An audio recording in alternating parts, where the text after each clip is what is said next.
Hello there and welcome. In this episode we're going to be looking at the best plants you can add to your pond which will help to remove a lot of the excess waste and reduce algae within it. All the plants that I'm going to be talking about will be beneficial to your pond and will generally help to reduce the amount of algae such as blanketweed and green water. So firstly I'm going to talk about marginal plants. Now there are two types of marginal plants which are excellent at reducing algae, and they do this by removing a lot of the waste in your pond. Now algae is caused by excess nitrates and phosphates and of course sunlight, but without the food the algae won't grow. So the best course of action really is to try and remove the food before the algae can get to it. The first plant I'm going to mention are the reeds. By reeds I mean Taifa, and there are lots of different types of Taifa, but they are easily recognisable by the fact that they have these bulrushes on them.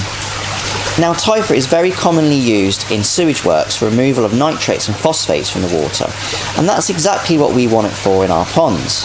Taifas have a rhizome, and in this rhizome they will suck out a lot of the nitrates from your water. Now nitrates being the main food of algae, if you put two and two together you'll realise that these plants will basically starve the algae to death by removing all of its food. Now you don't actually have to plant Taifa within your pond itself. You can create a reed bed further along in your filtration system and just grow Taifa in some gravel. This creates a really natural filtration system which is already well known and widely used. The next marginal plant on my list is iris. Now iris you can treat very similarly to Taifa in that you can either plant it in its own separate bed or you can plant marginally. Iris is a bulb plant rather than a rhizome, but it is just as vigorous as Taifa at sucking out nutrients from the water. And it also has spectacularly colourful flowers, so it's a very ornamental plant as well. Iris is a really fast growing plant and will suck out a lot of the nitrates and phosphates from your pond. So the next category of plant we're going to talk about are the floating plants. Now there are many different types of floating plant and the availability does vary depending on whereabouts in the world you are. On this particular pond we have water chestnut, water soldier, water lettuce, and there is some frogbit as well floating around.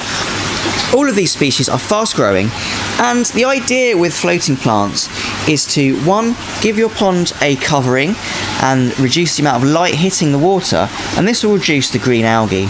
But also, you'll note that these plants don't have roots that go into soil, they're completely in the water, and that means that these plants will be sucking the nutrients out of the water itself, and therefore reducing the amount of food available to the problem algae. Many fish like floating plants because it gives them a bit of surface cover, and surface cover makes fish happy because they feel less likely to be predated upon.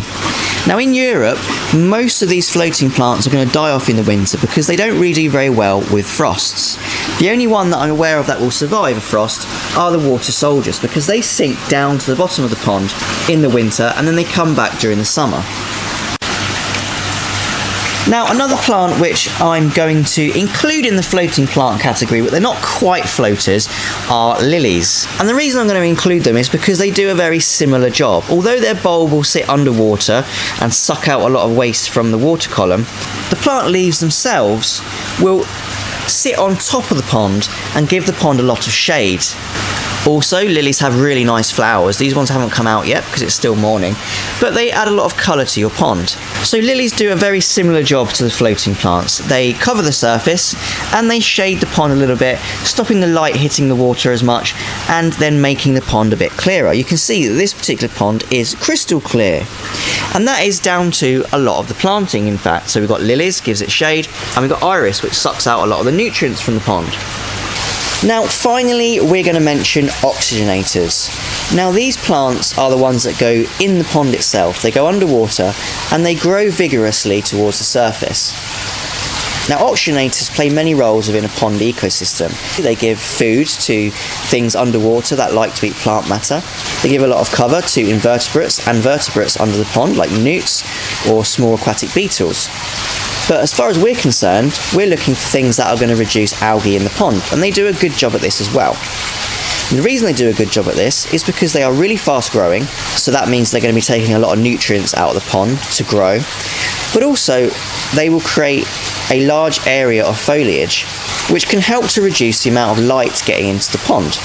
especially once they hit the surface and start flowering. They'll actually almost create a blanket over the surface of the pond. So these are doing two of the jobs that we've mentioned before. They're taking nutrients out and they're also shading the pond partially. Now there are lots of different types of oxygenators, and availability is going to be different depending on where you live. You might also notice a lot of these plants that are classed as pond oxygenators you can buy for aquariums, like Bacopa, Liliopsis. They're all plants you'd put in an aquarium, but also they can go in your pond. So thank you for watching. I hope this video has been helpful. Please remember to like this video, and if you want to see more of this kind of content, subscribe to my channel. Once again, thank you for watching, and happy fish keeping!